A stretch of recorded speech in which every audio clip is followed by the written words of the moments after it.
அடுத்தடுத்த படங்கள் அடுத்தது சைரன் படம் வர February 16 ரிலீஸ் இருக்கு. அதுக்கப்புறம் பிரதர்னு ஒரு படம், அது உடனே ரெடி ஆகிட்டு இருக்கு ரிலீஸுக்கு. அதுக்கப்புறம் வந்து ஜீனின்னு ஒரு படம், அப்புறம் காதலிக்க நேரமில்லைன்னு ஒரு படம். ஸோ ஜீனி புது டைரக்டர், கிருத்திகா உதயநிதி வந்து காதலிக்க நேரமில்லை பண்ணிட்டு இருக்காங்க.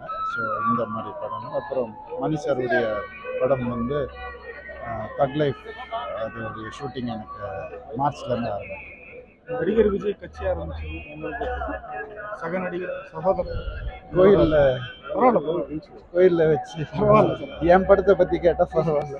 இல்லை சார், நான் நடிக்கிற படத்தை வச்சு கேளுங்க, நான் பதில் சொல்றேன். அரசியலுக்கு வந்து வந்திருக்காரு. நான் நடிக்கிற படத்தை வச்சு பதில் ஏதாவது கேள்வி இருந்தா கேளுங்க. இருக்கா? Okay, be happy. செய்திகளை உடனுக்குடன் தெரிந்து கொள்ள உடனே சப்ஸ்கிரைப் பண்ணுங்க.